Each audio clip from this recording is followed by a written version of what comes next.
we got the tech right, we're going to dive into life after faith. Welcome to the stage, Mark Kavanaugh. Welcome to Ichabod. Hello. All right. Get the frame and all that good stuff. I can't hear you. All right, let me turn my mic up. Can you hear me now? I hear you. Oh, hold on. Let me see, because maybe it's me. I think I'm hearing you through the wrong speakers. Give me a second. Let me change. You say something else? Check. Yeah, I've got levels here, but showing it in StreamYard too. So you're good to go. So we are straight.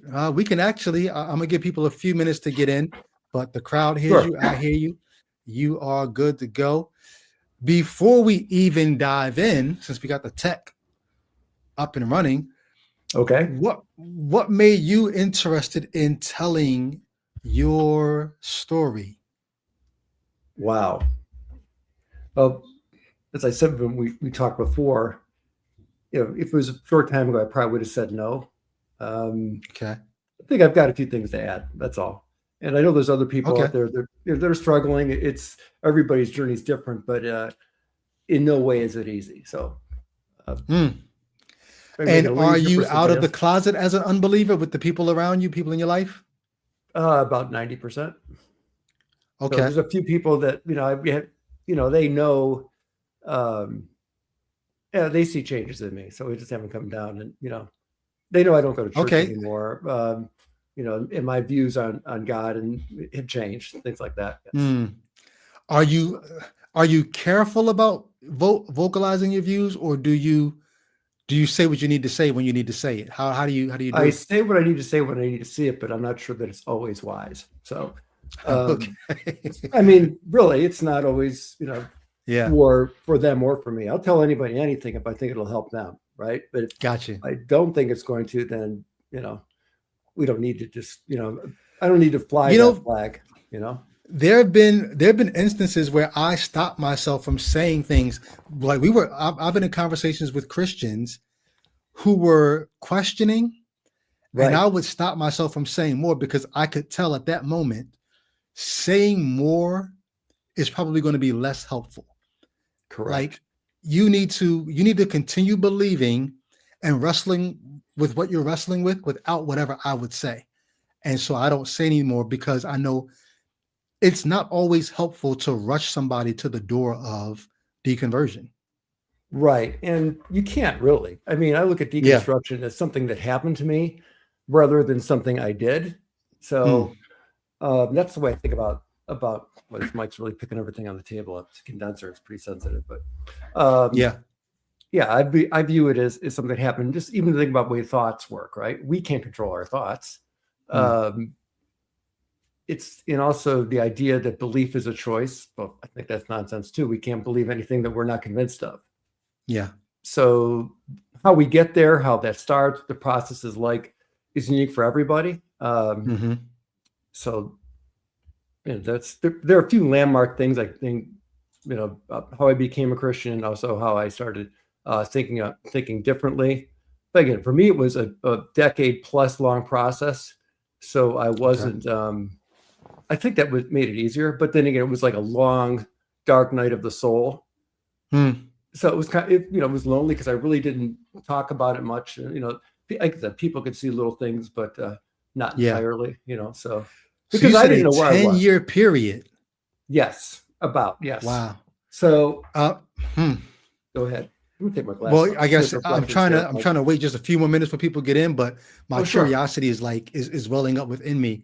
Well, it's not a race, right?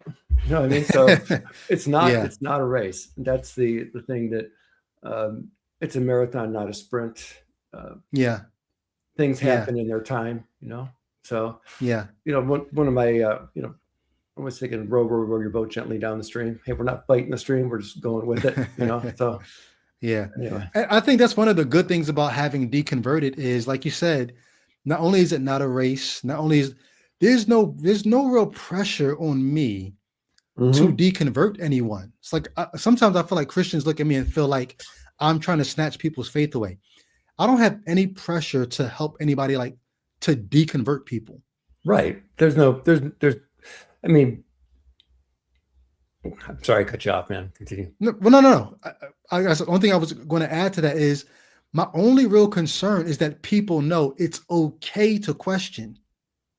Right. That's And that been is, like, I think there's a pressure that I feel to let people know it's okay to ask these questions and it's okay not to accept BS answers. I do feel a duty to get that out.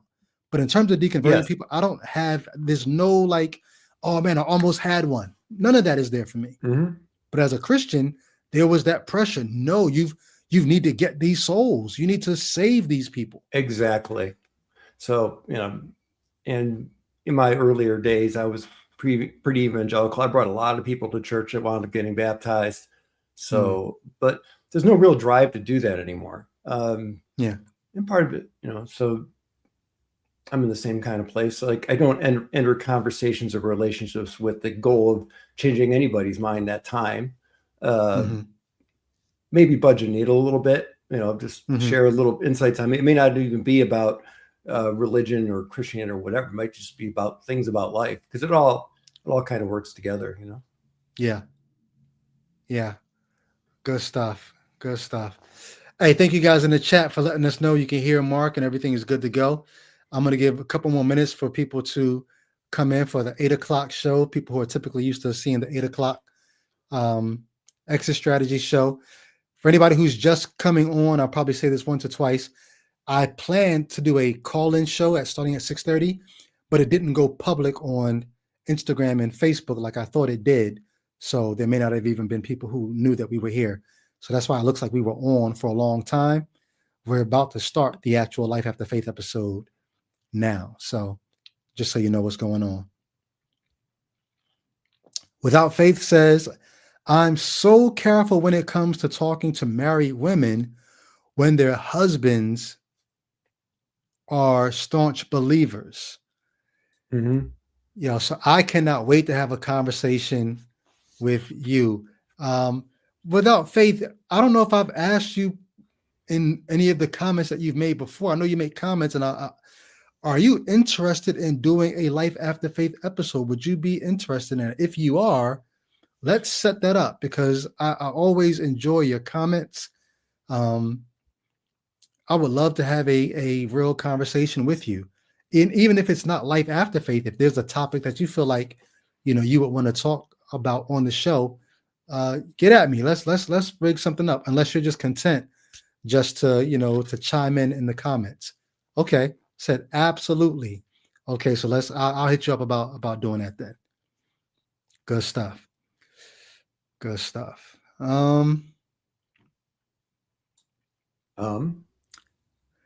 All right, so it's 7:59. Let's go ahead and just dive in. Welcome to Ichabod, y'all. Mark Kavanaugh doing Life After Faith. Can you just give us a good summary of who is Mark Kavanaugh? Wow. Okay. And I'm going to throw this out there because there's somewhere I'm going to go with this. So I would call myself a new evangelical, atheist, agnostic, Catholic, conservative, libertarian, liberal, all those things. And it's not because I'm any one in particular. What I'm getting at is what naming things does and what labels do. So one thing I've found, like I used to sell cars, and people would say, well, you sell cars, you sell used ones? Oh yeah, I sell used cars. And people would look at me, they put a label on me. They have an idea of what a person that makes their living doing that, right? So at that point, what you put on a label, used car salesman, people put on, you become a character in their mind. So that's the reason why I try to avoid labels. Like people think, wow, you actually are successful at that. It's a tough gig, a lot of people don't do well at it. Other people think that, wow, you're probably going to tell me whatever I need to hear to get money out of my pocket. So those seem to be a lot of those views, and not everyone thinks that way, but those are some of the things that people characterize automatically. So if I say, well, I'm an agnostic, or I'm a this, or I'm a that, there's something in their mind that people automatically assume that you're not, because it's a character in their mind, right? So let's kind of go from there, I think. Okay. Okay. So, Is that Brethren Lee? If I'm not saying your name correctly, I apologize. I'm going to ask you, you're welcome to be here, but don't spam the comments. Don't just start saying a bunch of things. Like you can spark a conversation if people are interested in entertaining you. That's fine, but don't spam the comments because we do have moderators and they have full reign to get you out of here if you're just here popping off. So listen, if you have questions or comments, feel free to make them. But if you're just off topic and spamming, they will get you out of here. So you're welcome to be here, but just be on your best behavior. hey, I do have a quote that relates to what I was just saying. The book handy anyway. It's from a book by Chase Hughes. It's called Tongue, A Cognitive Hazard. So this is something I thought was very interesting. The act of naming is a kind of disappearance. To say tree is to replace the living filament with an icon in the mind.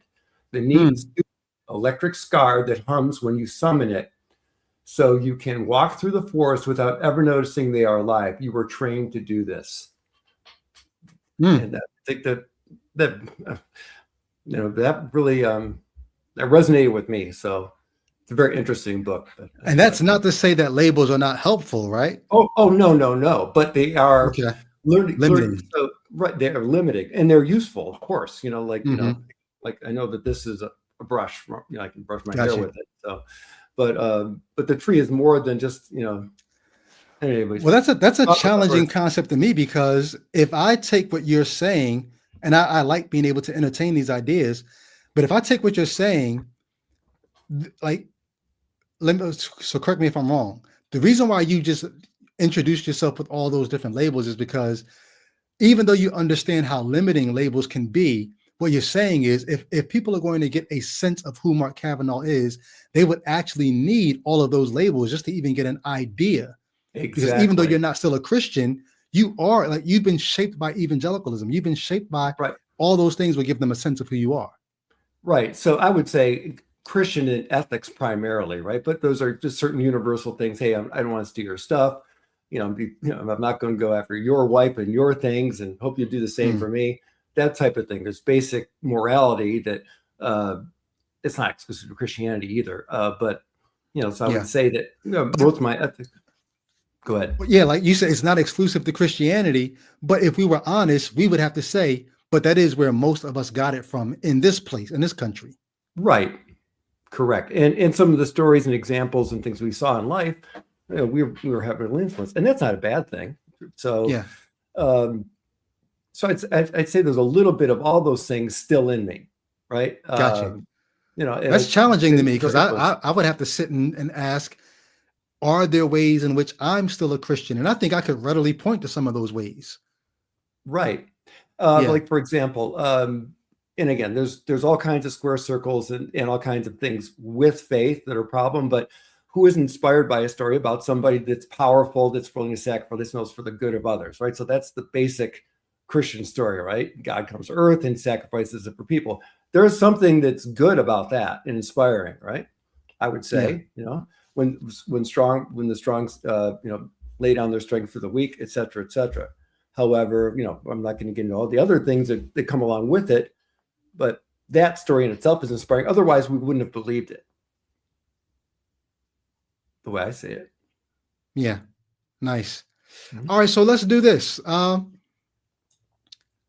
Before we do life after faith, let's talk about how you came to faith. How did you become a Christian, or why did you think you ever were a Christian? Because there are Christians, maybe you were this kind, I don't know, you can talk about it. There are Christians who will say, even if you did believe, at least you say you believe, if you ever get to the point where you unbelieved, well, then you never really were a Christian. 1 John, was it 1:19? If they departed from us, they were never really with us, whatever. So how did you become a Christian? Why did you think you actually were a Christian if you say you were a Christian? So can you still hear me? Because I turned my mic off for a second because I coughed. Okay, so make sure. Okay. Well, I was raised Roman Catholic. So and we know, like, in certain belief has a lot to do with our cultures, our upbringing.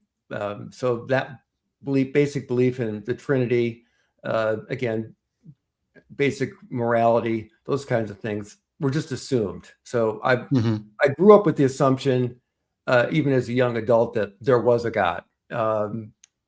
Didn't have a problem with the idea of the Trinity. Makes sense in a way. So I came to understand it a little bit more later in life, but that was the beginning. Later on, when I was about 19 years old, I'm trying to think. No, go back to high school. There was a teacher I was. Go ahead. Well, I was going to ask, even before you got to the later on at 19 and things started maybe becoming a little more concrete for you with God, when you were younger, you said you always had the idea that there was a God because of how you were raised. Correct. Even during that stage, like, would you say that you had any kind of a spiritual life? Did you pray? Did you think that the God was active in your life on a regular basis, or was it just sort of a nebulous, he's there? Wow. Somewhere in between, I would say. Okay. Yeah, we were encouraged to pray. I said prayers, went to church most of the time. However, I didn't see it as mission critical in life. Not really. So, Roman Catholic. Later on, I remember I went to 1 year of it was ninth grade, so it could be a Christian Catholic high school. What was interesting about that, and this probably put some stuff in the back of my mind. I'd gone to mostly public schools, but they had one class on comparative religions. And the interesting thing about it wasn't about why Catholicism or Christianity was better than these other religions. It was from what I remember, it was a pretty honest class on comparative religion. I thought, wow, there's people who live, and it doesn't sound like they're too much different than us in many ways. But that was in the back of my mind. And, I was just thinking about that just 2 days ago. I thought, wow, that must have more of an impact than I thought, like all this little stuff. It's like your brain does like 40,000 in your subconscious process, like 40,000, bits of information a second, and you only see like 4 of them or 40 or something like that. So our subconscious is doing a lot of things in the background that our mind that we just don't realize. Yeah. So great point. This stuff was back there, right? So, anyways, oldest of 4 boys, got into a little trouble in school. So, wanting to fix some of that thing, I kind of became more spiritually inclined. One of my teachers in high school had given me. He talked about Hal Lindsey and the late great planet Earth. Well, I read the second book in the thing, and I think this is part of the reason why I was a little bit more. It was a little bit easier for me than some people because I didn't get saved in church.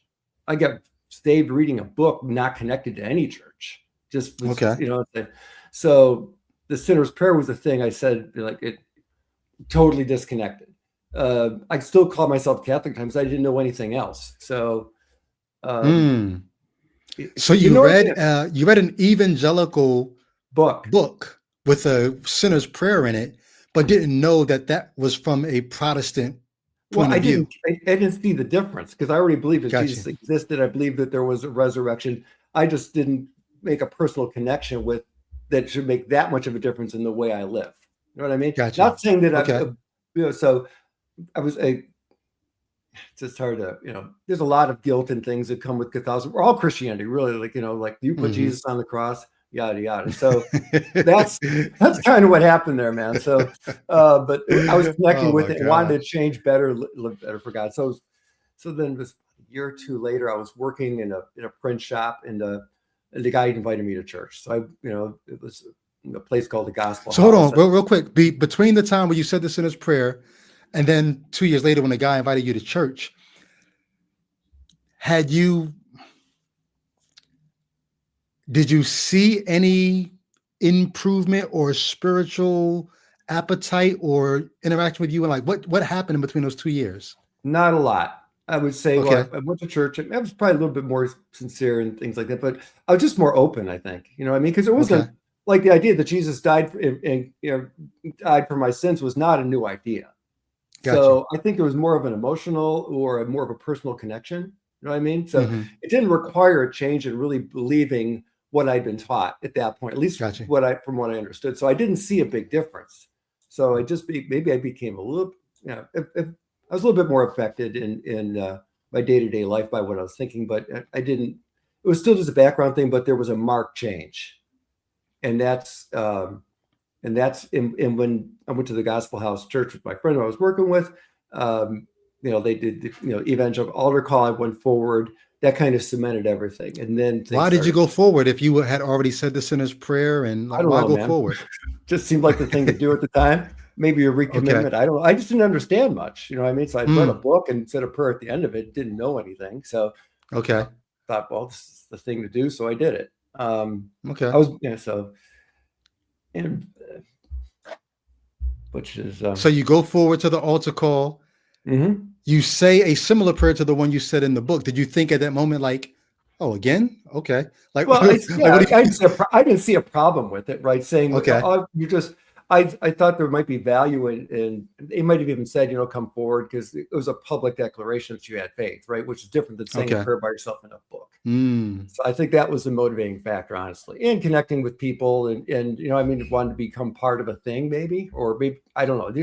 This was, I'm 62, and I was 19 then, so 20 maybe. So somebody might be familiar. They said, Trisha Ray says, hey, what's up, Trisha? She says, Gospel House. Can you say what city? Because maybe she's familiar with. Just outside Cleveland, Ohio. Okay. I don't know. Trisha, does that ring a bell? Is it, as far as you know, Mark, is that a international or not? Is it a national ministry where I think it was different gospel houses in different cities? I think that was an independent thing. I thought it was just an evangelical. Okay. As far as I know, again, I only went there a few times with my friend from work. Again, it was, I don't remember. She says, I went to that church for 17 years. Wow. That's a long time. Okay. Y'all might know each other. So, okay. You go up and you say the prayer. Did you feel anything? Did it feel different? What happened as a result of that prayer?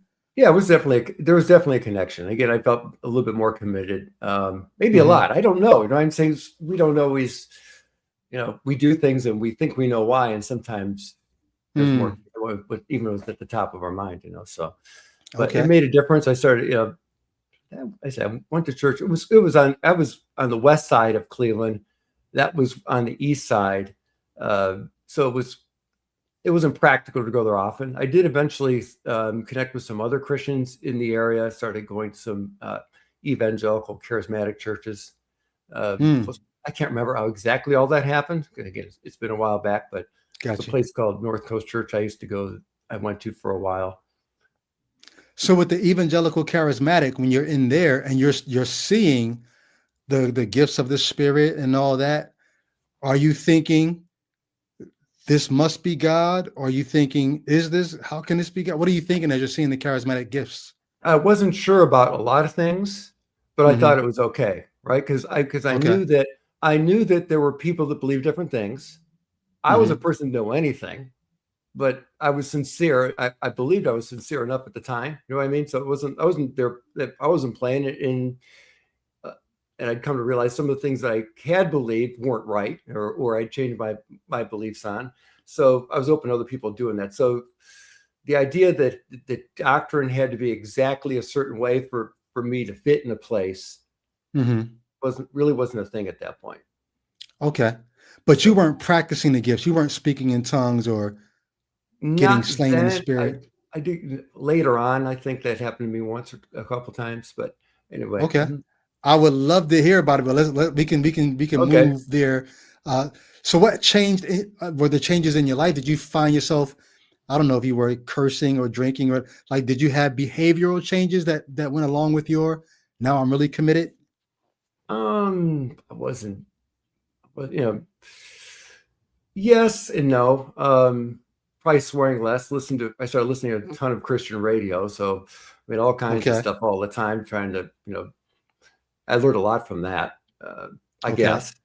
So I was more committed. I also wanted to see, I was becoming more evangelical, where I'd want to see others converted.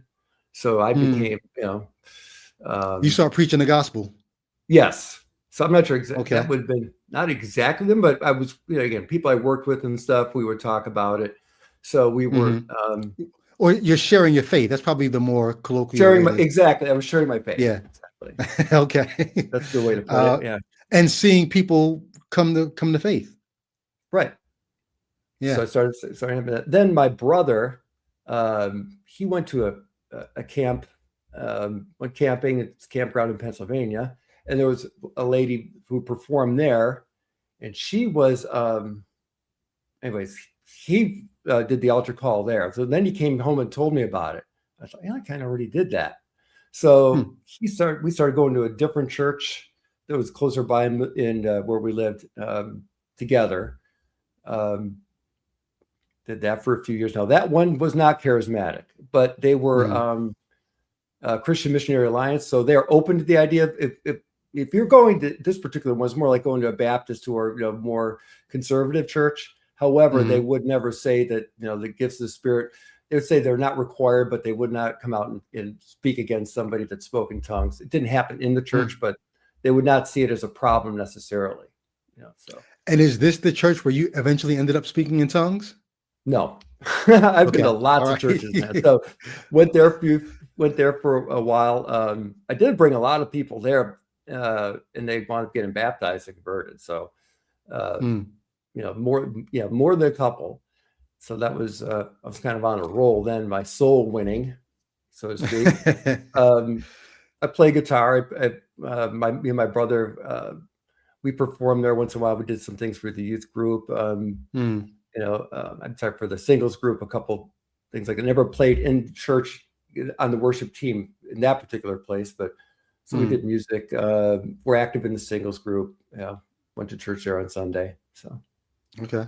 which in any of that time so far in the story, had there been any doubts in you with the faith? not really. Okay. I did see a doubt came later.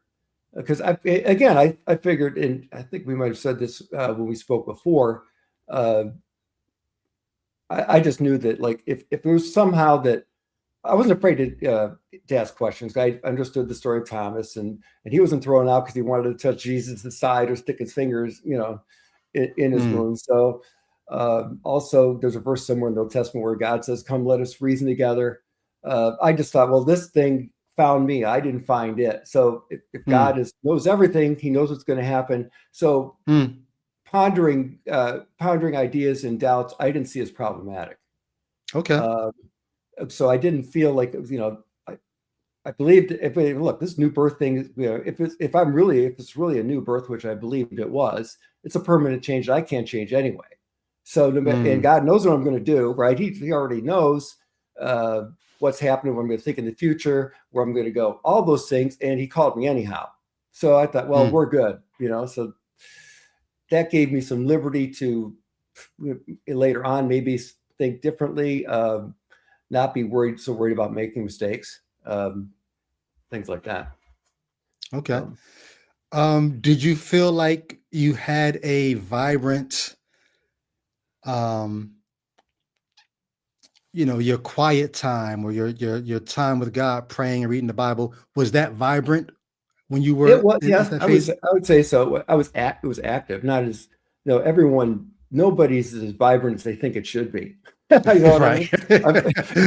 That's the thing. It's like you just can't, because you're always thinking it's something else. It's like the carrot is always out there and you're walking towards it, avoiding the stick, right?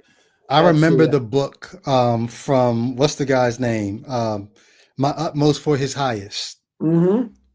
Oswald Chambers, right? Oswald Chambers. And I just remember just feeling so inadequate. Like even the title just kind of makes you feel bad because you're not giving your utmost to his highest. Like, man, I gave God this, that, and the third, but I feel like if I could probably give this much more. And so you're always feeling bad about what I gave him this, but I didn't give him this yet. Yeah. And I felt, let me ask you this, when you were a Christian, did you believe you could lose your salvation? Were you cemented in, or was there a doubt about that? No, I did for the first couple of years. And then I ran into Christians who believe in eternal security, and they got me, more sold on eternal security. And I can't say that I sinned any more or any less but I do know that I never doubted my salvation after I became a believer in eternal security.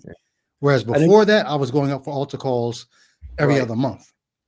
Yeah, I did. One thing that happened though, I stopped going to very many movies, didn't watch hardly any television, didn't listen to secular music. There's a big gap in my pop culture knowledge Mm, from like the yeah. late 80s, from like the late 80s to to maybe so fairly recently, really. So I never Mm, was totally out of it, but I did, hmm. it was never a focus for me. And then I got rid of most of my albums and things like that. I know people that smashed them. I was not an album smasher, but um, Okay. Burning. so, no, none of that stuff. And my Okay. youngest brother, he's a performer, still is, and actually it's him and I'm also four boys. So Tom, my second, he's the next oldest to me. Him and Michael had a pretty good cover, actually a really good cover band in Cleveland called The Difference, and they played all over the place. So I was always exposed to it anyway.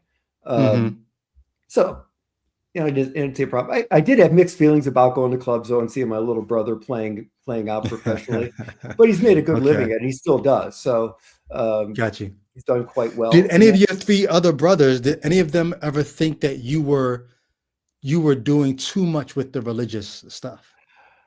Probably yes. Hmm. One of them because so it was I'm the oldest, Tom's next, then Ken, and then Michael's the youngest. So Tom, I think he did because I drove also this time I was marrying my first wife, and I think I drove her a little nuts. She converted to Catholicism. It didn't last long. We were both too young, but I know that Hmm. that was bothering her because that I left Catholicism effectively right when shortly after we were married, and it converted. So that was a factor Hmm. in the whole thing. And I think that probably bothered him a little bit. And he really liked my first wife, and he Hmm. likes Deanna, who I'm married to now.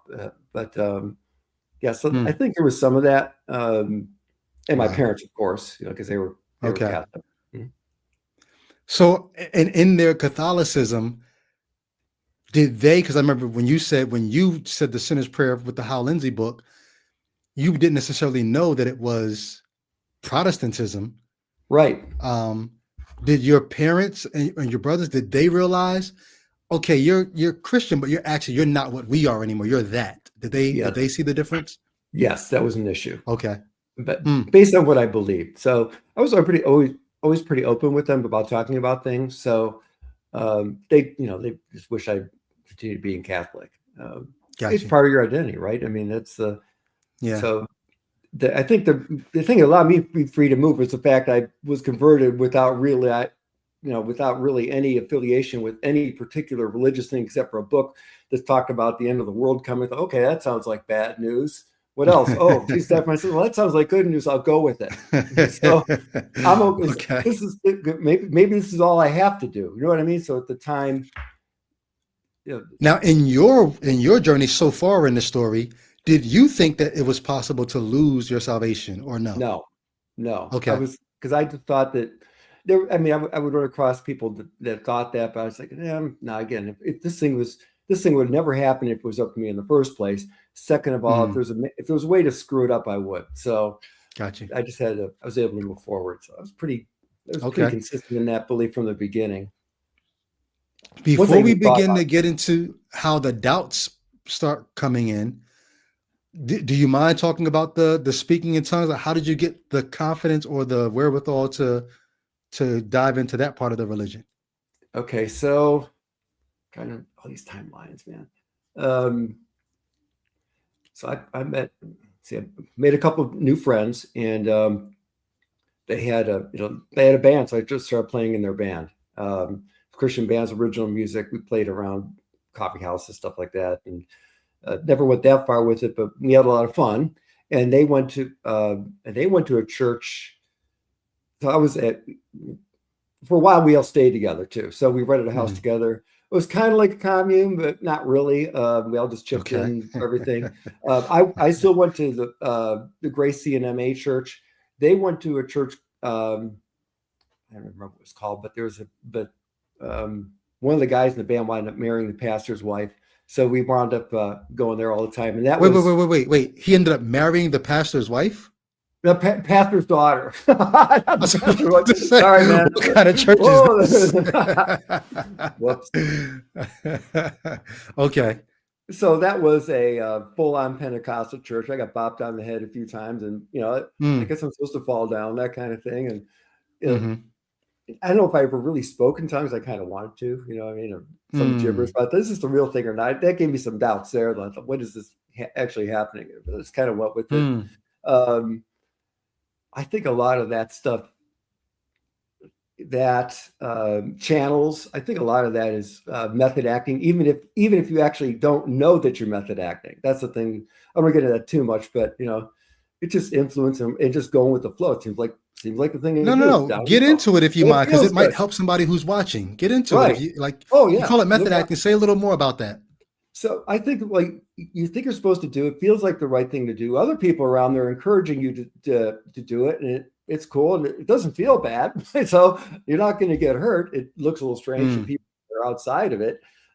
So that's why I looked at it. Now, did I think we're just trying to formulate a thought about this.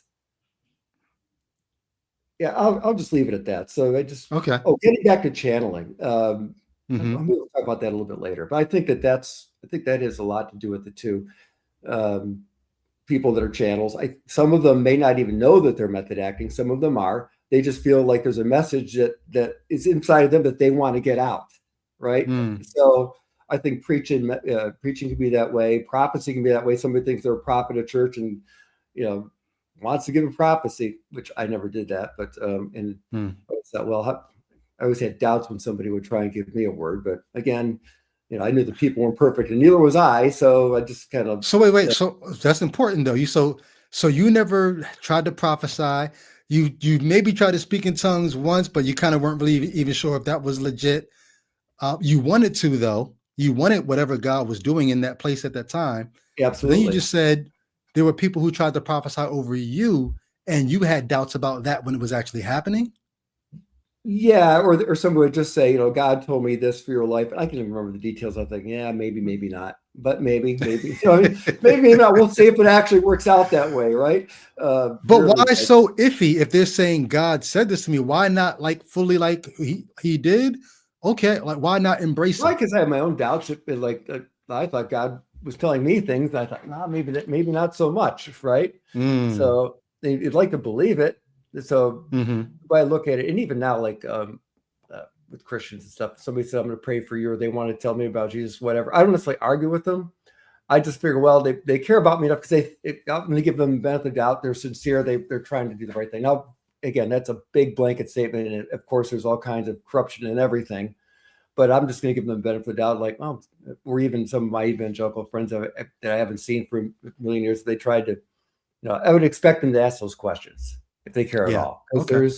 So I think we're all more than one thing. And again, we don't always know why we do or say the things we say, or at least not all the reasons.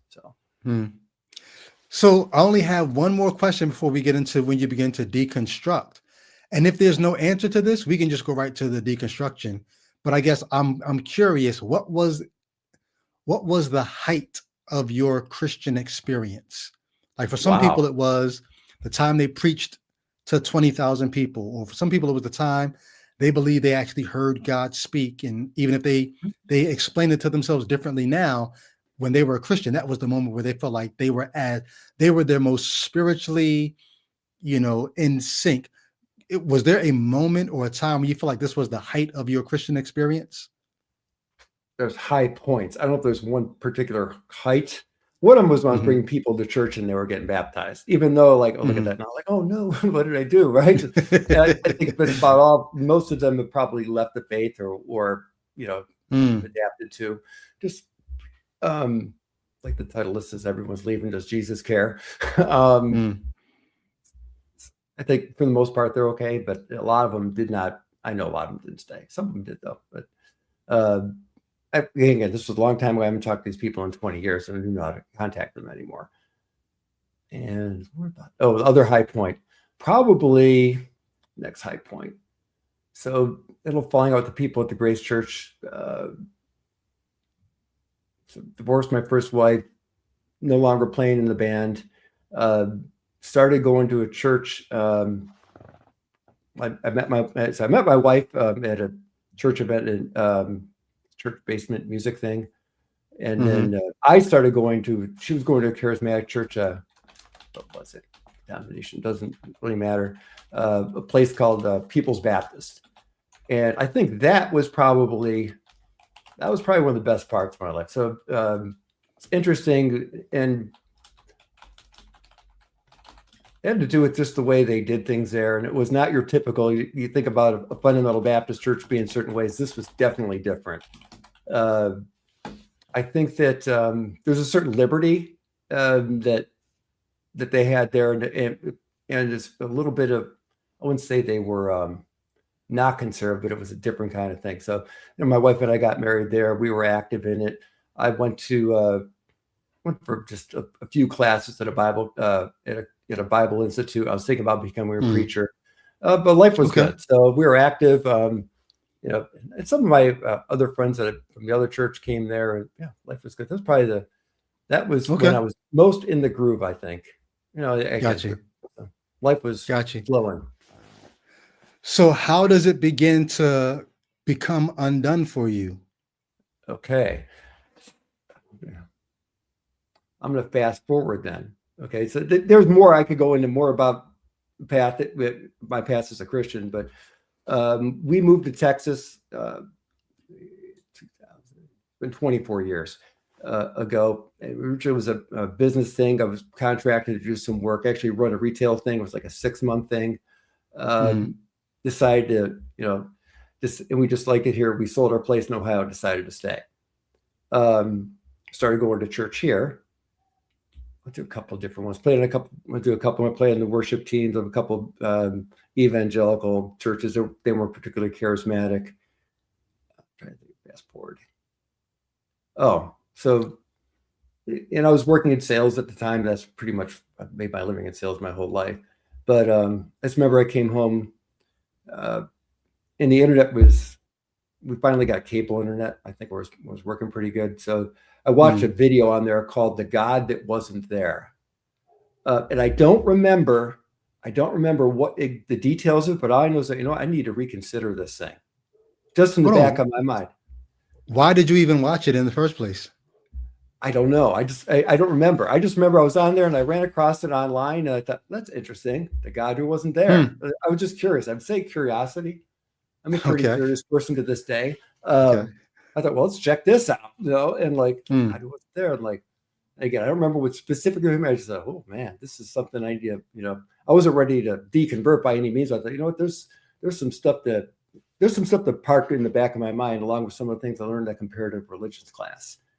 So. Oh, wow. So it reignited those dormant thoughts from that class years and years ago. Absolutely. Wow. So I'm not a very linear thinker. My brain pulls in thoughts from here, there, everywhere, makes connections. That's one thing. If you get to know me, you'll see. And I'm glad you're keeping me on track for this thing, because if my brain was just going off, you go 10,000 directions.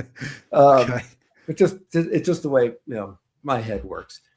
So we were going to church, at Calvary Chapel in Pflugerville at the time. I believe we were already there. But anyways, made some friends there. I was a Calvary Chapel guy for a while too.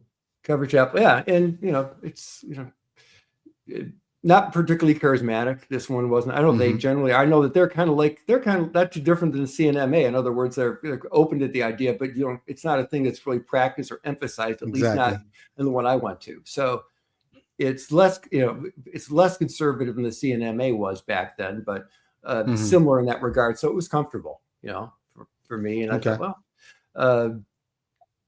so that went on for a while. Then I was at work. And I just talked a little bit about empathy, and this is going to be kind of a thing. My deconversion probably is because of empathy, but I'll just start with this experience. So I was having some trouble at work with somebody, really driving me nuts. A friend of me, but the same, sometimes some of the people can be the best people and the worst people at the same time. So I thought, man, this is some kind of narcissism or sociopath. So I started reading all these things online about sociopaths. I thought, wow, man, that's, that maybe there's something wrong. And again, it's like, I'm just searching for an answer, not really looking to put a label, but just trying to figure out what's going on, like, and how to handle things. So, there was a series of church, and we were very active there, and we were going to, it was a home group, and the series of church was Heroes of the Faith. So I started reading Samson, and then all of a sudden I thought to myself, I found myself feeling what the people, I started thinking about, like, the people he was killing, the people he was lying to, what their families would have felt like. Whether it happened or not wasn't even relevant. The point is I started empathizing with the others in the story. I thought, well, that guy's no hero of mine, right? Though he killed a bunch of people for God, but I'm just not buying this thing anymore. That particular story. So it's just like, now that didn't cause deconversion either, but it was like, did anything that you were thinking as you're reading through Samson and having those thoughts, did anything in that connect back to the God who wasn't there, or still separate thoughts? Still separate thoughts. The God who wasn't there, I couldn't remember many details. I just knew that this is something I need to stay curious about. I thought maybe there's something here. Again, I didn't. Okay.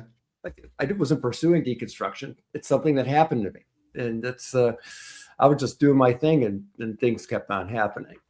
So that was a big one, man. And I stopped going to church over that thing. I thought, I just don't need this. This is not a hero of mine. And I've had other people. So hold on, I'm curious. I'm curious. Yeah. This is not a hero of mine. Is it only connected to the man who's killing all these people, or are you also in like impugning the God who's strengthening him with guilt? Yes. Really? And nothing in your Christian mind says you can't do that. You can't blame God. But there was conflict for sure. That's the reason why it took so long to get past all this stuff. It was inconsistent. I thought, this is not, how can I trust this person, right? Or if God's really behind it, or you have to make God weak, or you have to make him something other than what he's claimed to be, right? So you have to think, is he as moral as I thought? That doesn't seem like morality to me. This sure feels bad. Felt bad for those people, right? So stop going to church. Do you communicate to your wife what's going on, or no? Yes. Yeah. So we stopped. We are a bunch of churches. Plus, I was working in retail, so I couldn't make it to church a lot of Sunday. So kind of fell away, which, when in doubt, zoom out.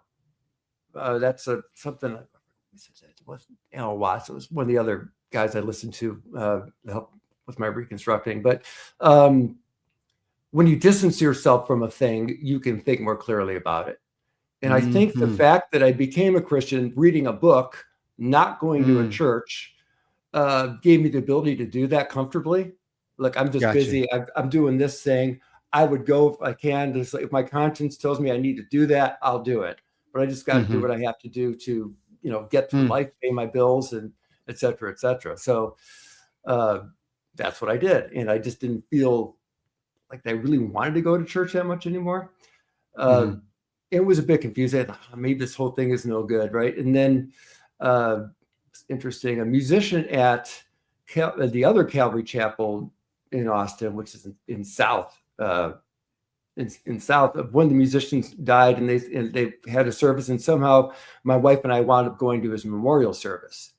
And it was wonderful, right? This is what it was. So I thought, what, it was just a lot of love, and it's just like, it was really, really good. It made a positive impression. I thought, well, maybe there's some good stuff happening here too, right? So I kind of hung in there longer, because I thought, well, maybe, it was confusing, right? Because we're, it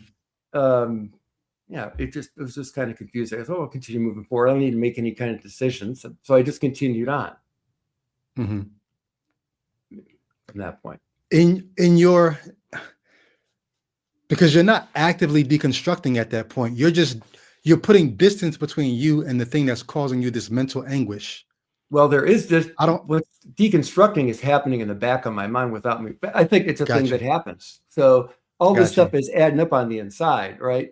In the back of my mind, subconsciously, whatever. So there's just more information being added.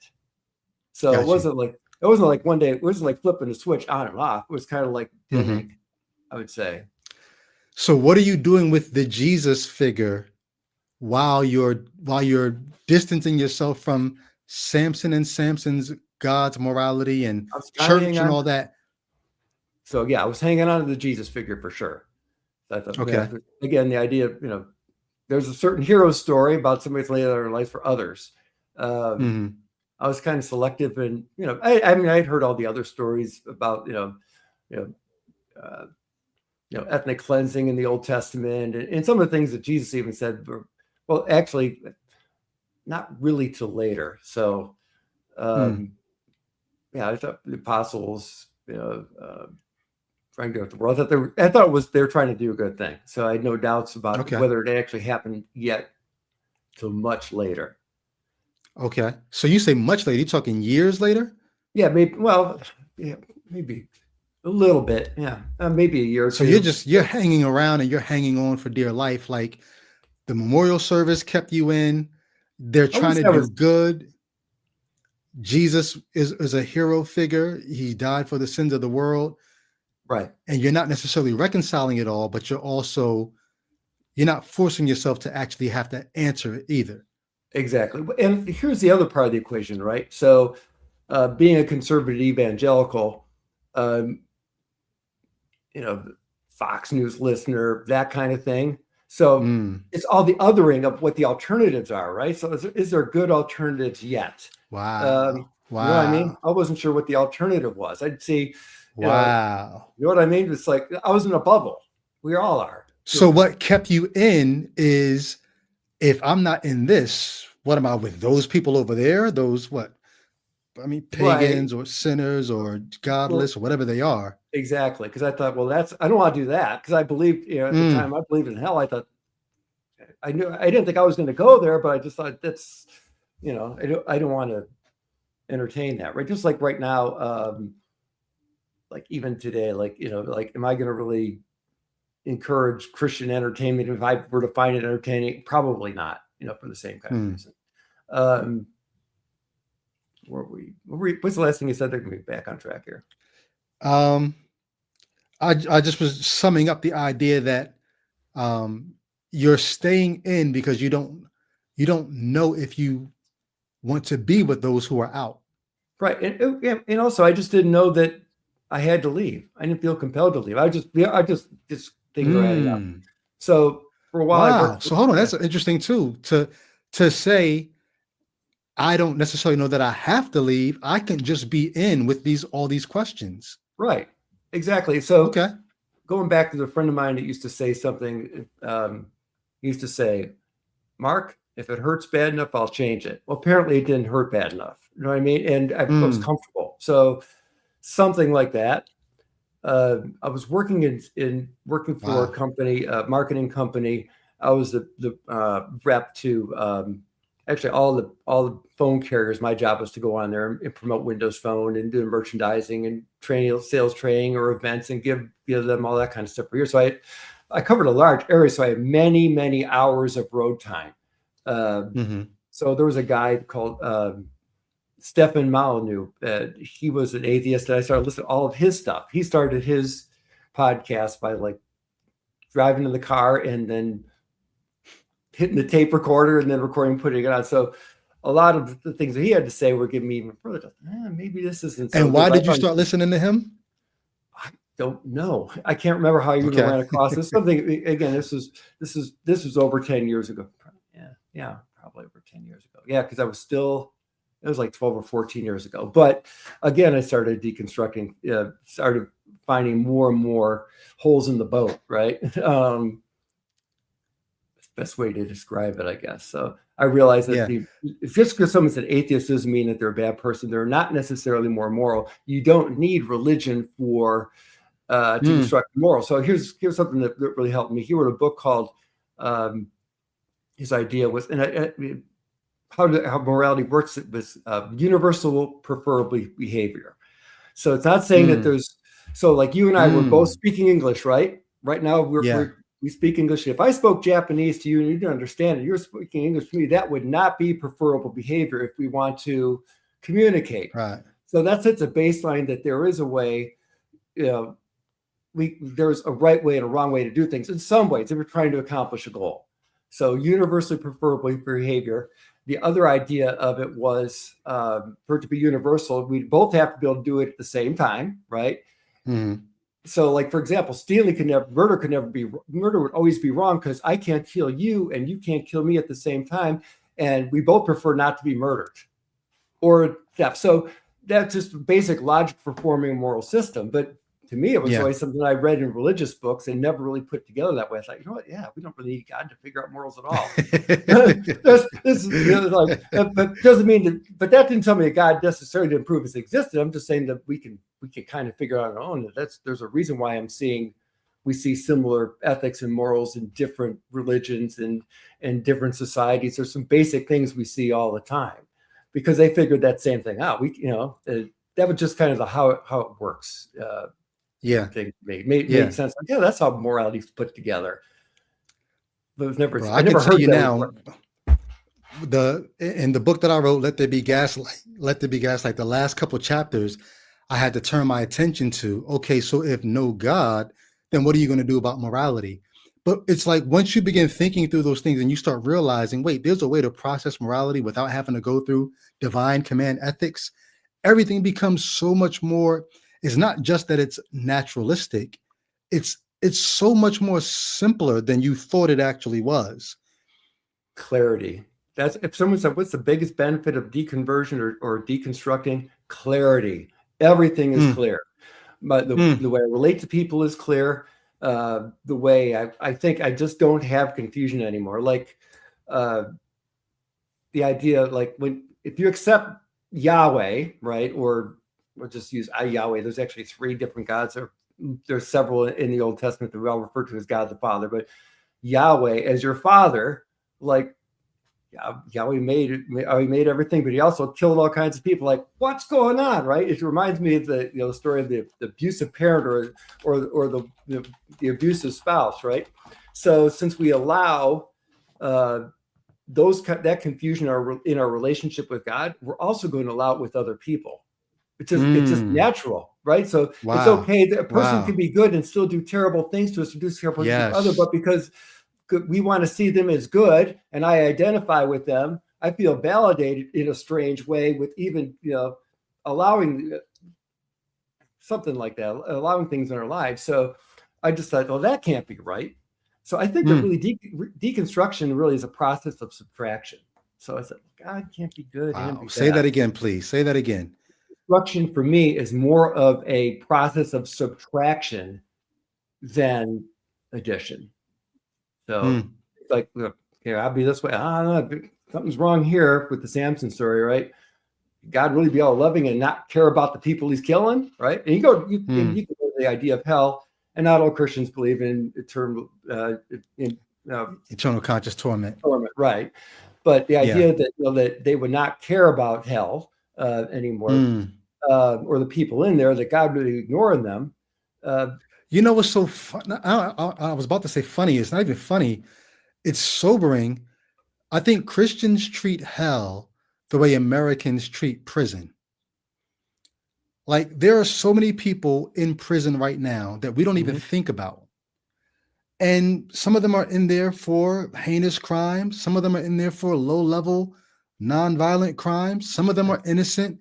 But once they're in that system, we don't tend to think about them. We don't visit prisoners. We don't push for prison reform, even though we know it's needed. We just say, oh, well, I guess the system worked. Or maybe somewhere in our mind, we think justice will prevail, so that if somebody's wrongly locked up, maybe some kind of karmic idea will right the wrong, or maybe God.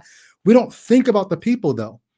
And I think a lot of times as Christians, that's what hell is like. It's going to be an eternal prison that we're just not going to have to think about the people who were sentenced there. But it's really uncaring the way that we deal with people who are in prison in our country. And the point you're making, it's very uncaring to think about the way Bible God would deal with the people that are sentenced to hell. Right. So, a couple things I get to on the empathy thing, right? So empathy is not just a a feeling, but like famously Charlie Kirk said, "Hey, I hate the word empathy. I prefer compassion." Right. So, and this is a big one for me. Pull up something here. Empathy. Empathy is a skill as well. So, like when I first, when I was reading the Samson story, I was feeling the feelings of other people, and that is empathy. But something that is implied here. Got some quotes I'm pulling up. Okay. I think I find this interesting. And this is tactical empathy. A guy named Chris Voss, he wrote a book called Never Split the Difference, negotiating like your life depended on. And what he was an FBI hostage negotiator. It's like one of the it's one of the best books ever written, in my opinion, on the subject. But he talks about empathy as a tactic. So tactical empathy is a disciplined cognitive skill, not emotional sympathy focused on identifying, understanding, and reflecting the other party's perspective, mindset, and emotions to influence outcomes. It is a strategic tool to make the other side feel understood, facilitating trust and revealing information to unlock negotiation. It's just from a business perspective, but works all the time. Tactical empathy is understanding the feelings and mindsets of another in the moment, and also hearing what is behind those feelings so you increase your influence in the moments that follow. So, and when I started understanding that it's not just a feeling, life-changing stuff. So, for example, like if I can try and think of a good way. The point is, you don't have to agree. You don't have to necessarily have compassion or sympathy. You just need to be able to articulate what they might be feeling back to them, or what they might be thinking back to them. So he used it as a tactic with psychopaths, with hostages who are really ready to kill people. Highly recommend the book. Talks about different. It's a lot of it's active listening, but you want to make them feel heard and understood, even if you don't agree with them. Like Charlie Kirk, a big part of what he did was. See, right back to your screen here. I got too many things up.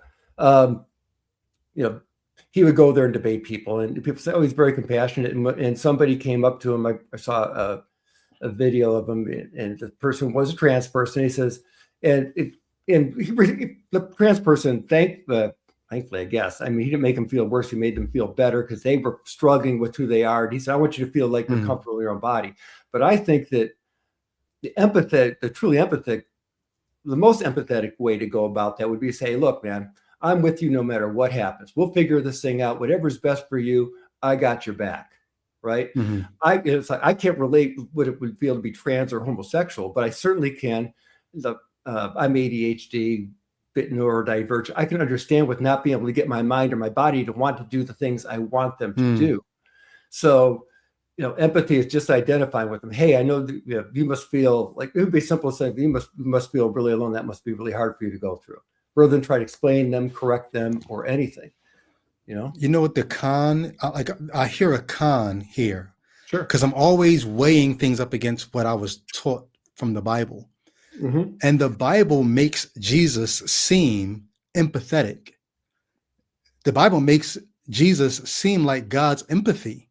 Like God became a man, and no temptation has befallen you, such as that which is common to men. And then Jesus actually came in, and he supposedly undergoes all the temptations that we go through.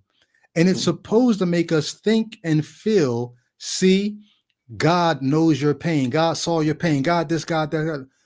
But if you think about the human experience, and you think about the prospect of having to believe something that you can't prove, like there's no way that you could say God cares about our feelings. God understands what we're going through. Jesus is not going through, like, even the whole, my God, why have you forsaken me, is not Jesus being empathetic with us. Because if the story was true, he knows he came from the Father. Right. He doesn't have any doubts about what's going on. He may doubt whether or not, maybe he could say, I doubted that God was going to resurrect me. But he says, nobody takes my life. I lay it down and I've got the power to pick it up again. So you don't like, there's nothing empathetic about the God of the Bible and the human experience, but it's told to us so in such a way as to make us feel like, see, he knows your struggles. He knows it's Right. not empathy at all. Yeah. I mean, he was God, right? He had it. So to say that he could totally relate to the way we are, there's no way. He doesn't know what it feels like to fail. It was impossible for him to fail, right? Because he didn't. Because if it was possible for him to fail, it would have seen one failure. So, yeah, it's a big square circle, man. I keep finding those.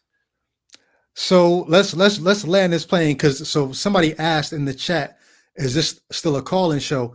Tonight was actually a blend. I do Life After Faith episodes where people tell their stories, but I also do a call-in show. I did the call-in show for an hour and a half before we got to this point where no one called in because unbeknownst to me, the call-in part didn't actually go out like I thought it did.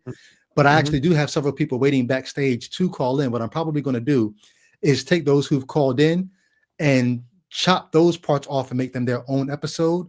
But I'm probably going to take at least 2 calls after Mark and I get done. But I want to actually land the plane with Mark.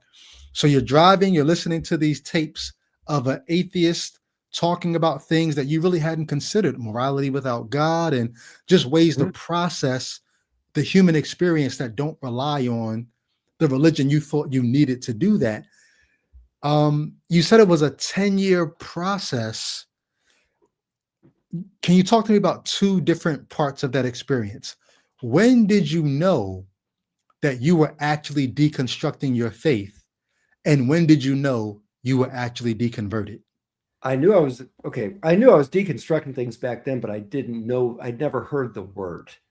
So I knew things were coming apart. I was re-examining things. Yeah, and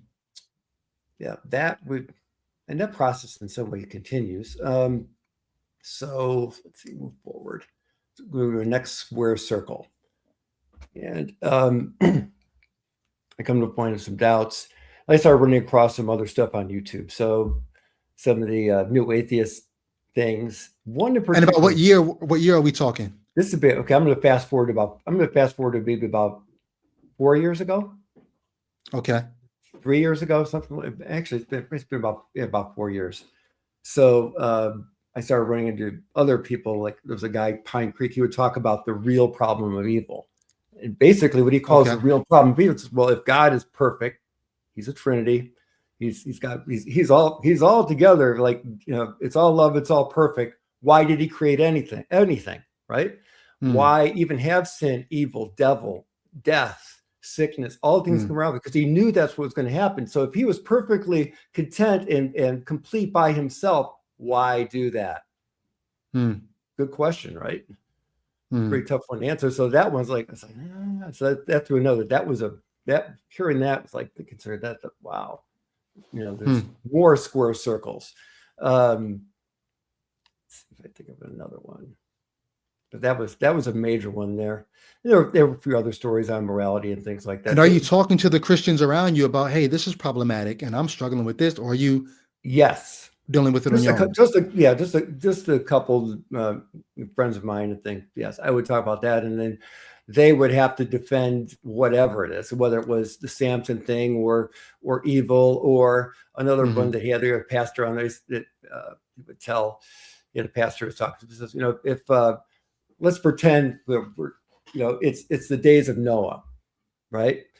And God says to you, now I already know what I'm going to do, but I just want your opinion on this thing. So you're not going to change my mind. So I've got all these people down there on the earth. You know, they're kind of terrible. Don't like them. They're not following me, doing all kinds of bad stuff. I can do one of 2 things. I can poof them away. They won't even know what happened. They'll just disappear. Or I can drown them all. Flood the whole planet. Everybody dies. So what would you do? Poof or drown? Watch this pastor say, absolutely positive I'd have to do God's wrath. I have to say drown. So I run into that all the time. So you run into moral things like that. I'm thinking, if it was your own kids, you drown them? If we actually went, and the next thing we said, well, God comes up to you today and says, look, my in 2 days, your kids are going to die. So they can either drown in the neighbor's pool or can poof them away. And the guy still said, drown about his own kids. I'm like, this is just nuts, man. I just can't be doing anything about this. I'm not playing around anymore. So those couple things are like some low points that I was about done at that point. Then I started listening to more stuff like Alan Watts and different ideas and things, and just kind of backed away. But I just kept on thinking, God is like this. He can't be that way. That God cannot exist. So I'd say I'm an atheist that the God of the Bible is a moral force, all-knowing, all-knowing, omnipresent, and other things like I would say, well, God's separated from you, and he knows all the details of you. And like probably the smallest detail they could think about was the number of hairs on your head, but supposedly he knows everything and he's everywhere. So how can he be separated from a thing that he's intimately involved with? So this is just nonsense. I just knew that it was just nonsense, and I started watching other podcasts. And were you already prayerless by that time, or did any of these ideas make you stop praying? So you were already prayerless. Yes. Not reading the Bible anymore, or still reading the Bible? Not reading the Bible anymore. Okay, so you pretty much had. Right. Okay. I wasn't coming out saying I don't believe anymore. So that's why I say I'm an agnostic. And most people think an atheist say there is no God. I know it. Well, nobody knows that for sure. As an agnostic, I'm open to ideas. I just know that the God I believe in just can't be. And I'm good with that. The idea that maybe the universe, I guess people say we think I'm probably influenced by Taoism, Buddhism, some spiritual stuff. I'm just kind of open to those ideas. It does seem like sometimes the universe does reflect back who we are, and I could get into some things like that. But I don't know that even you need to believe that, or if there's a God necessary for that even to work. So I'm open to some spiritual ideas and things, and we see patterns for Peckerwood, which is we can't even tell the difference. But I'm certainly not at a point where anymore I would say, hey, that guy should be living his life differently than he is. Like I have some kind of moral idea, like you shouldn't be gay, or even be thinking that. I don't know if I would have actually said that to a person anyway, but or you should be there, so you should be that, or the idea that so I've got a book that says that at least I think it says something different about the way you should be living. You should be doing that. No, I'm not doing that anymore, man. So after growing in your faith, getting closer to what you believed was God, developing a prayer life and spiritual disciplines, and sharing your faith and all that, you come to the point where you start to believe, or where you no longer believe that. You stop praying, you stop reading your Bible, you stop going to church, you stop sharing your faith, and now you're open to whatever you find that squares with reality, but you don't think God is that anymore. Question is, do you miss any of it? Do you miss whether it be the certainty you had when you were a believer, or feeling like you had a father or a friend in heaven, or feeling like you were special enough to have been saved, and the idea of the afterlife? Do you miss it? What do you do with any of those questions that you have anymore? I don't know, man. Frankly, I don't need to know. Okay. I think wonder, I think that one thing that I do miss is the idea of wonder, mystery, and maybe that's kind of missing. At least when I read like fully deconstructed atheist type things, it feels a bit flat.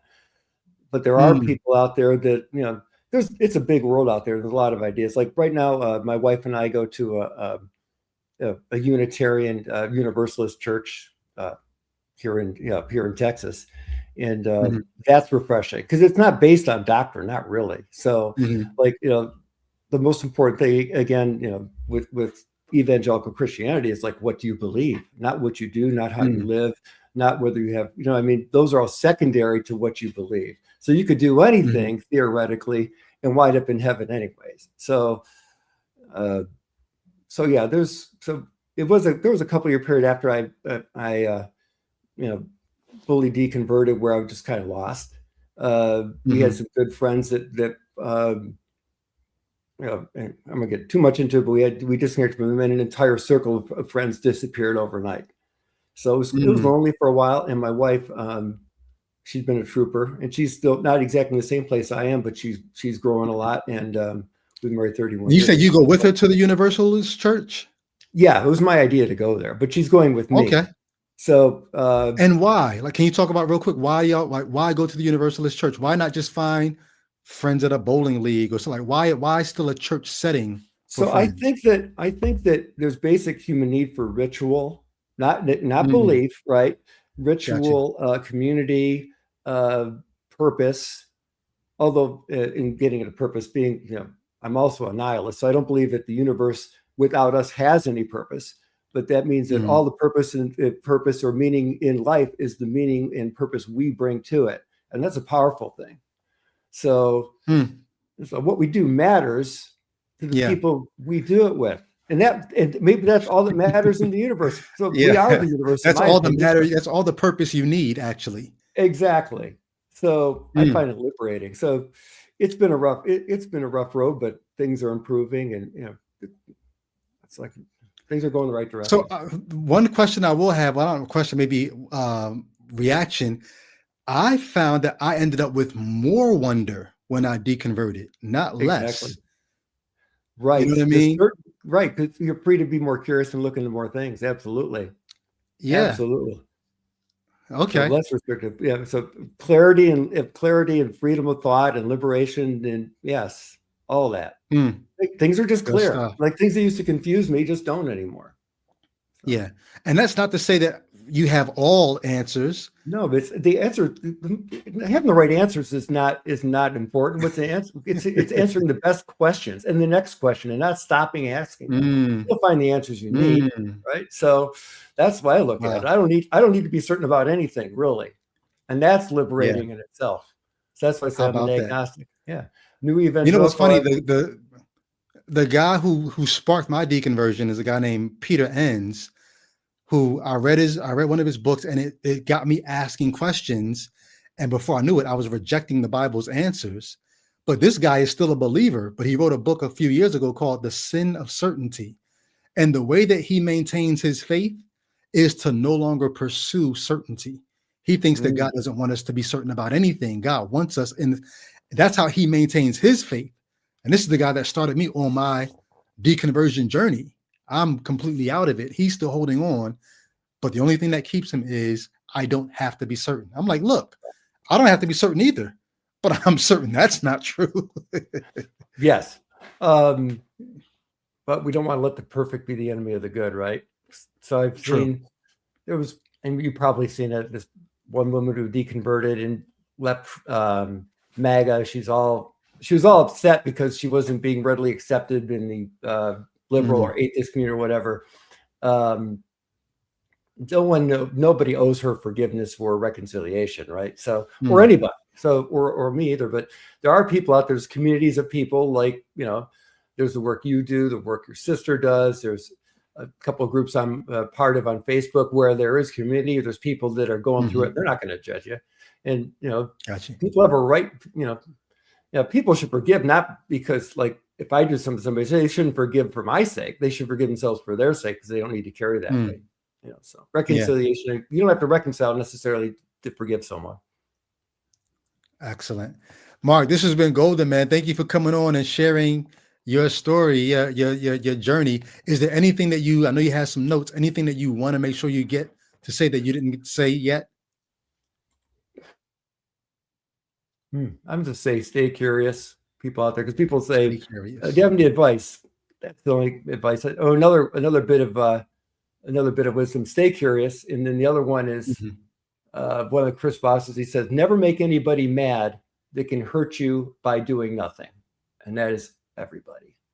So be kind, be empathetic. Just at least try to understand people, let them feel heard, and I Mm. think go from there. And that I think that's enough. That might be the best Wow. thing you can ever do for somebody is let them know they matter. Excellent. So hopefully this will not be the last time you're on, and we will continue the conversation. Thank you for sharing your story. We're not actually ending the stream. I know I've had some of you all's attention for way longer than I normally do because we had a call in set up for earlier. We actually do have some calls that came in and people have been waiting. So I'm gonna stay on the stream and take these calls. Then what I'm going to do is I'm probably going to chop up the recording after we're done so that Mark's interview will be by itself, and then these calls will be on a completely different stream. But I'm going to take the calls now. So you all can stick around if you would like to stick around for more combos.